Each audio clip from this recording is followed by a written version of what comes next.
Amara had always been the kind of woman who turned heads wherever she went, not just because of her beauty, but because of her confidence. She was educated, articulate, and ambitious, raised in a home where success was not just encouraged but expected. From a young age, she had envisioned a life of luxury, picturing herself in a grand house, driving expensive cars, and dining at the finest restaurants. It was during her university years that she met Tunde.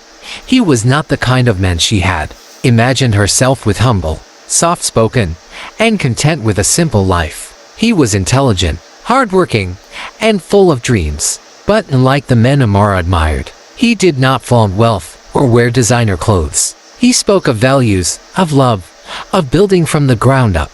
At first, Amara found him intriguing. He was different from the flashy, arrogant men who often pursued her. He had depth, a rare sincerity in his words. He adored her, and she knew it. He did everything to make her happy, from surprising her with little notes between her textbooks to walking miles just to see her when she was upset. He had dreams of becoming an entrepreneur, of starting his own business from scratch. But as their relationship deepened, Amara began to feel the weight of her expectations. She loved Tunde, but she also loved the idea of a luxurious life.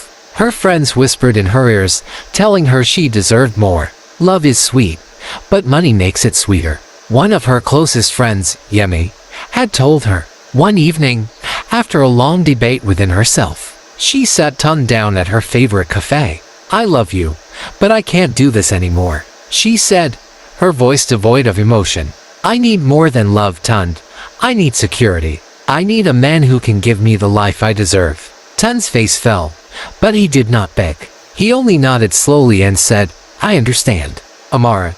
I hope you find what you're looking for." And with that, he walked away. Years passed. Amara moved on, or so she thought. She found herself in relationships with wealthy men who showered her with gifts but never gave her the warmth Tunde had. She dined in expensive restaurants, wore the finest clothes, and traveled to the most exotic places. Yet, deep inside, there was an emptiness she could not ignore. One evening, at a prestigious business gala, she spotted a familiar figure, Tunde, but he was different. His simple shirts and worn-out shoes had been replaced with a perfectly tailored suit. He carried himself with a quiet confidence, surrounded by influential people who sought his attention. Heart pounding, she walked up to him.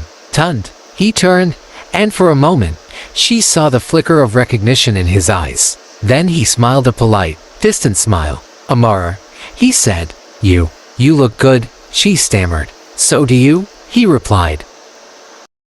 She wanted to say more, to ask about his life. But before she could, a stunning woman walked up and slipped her hand into his. "Darling, they need you at the board meeting," she said. Tunde nodded and turned to Amara. "It was nice seeing you again, Amara. Take care." As she watched him walk away, Amara felt a deep pang of regret. She had chased luxury, but in the process, she had lost the one thing that was truly priceless: genuine love.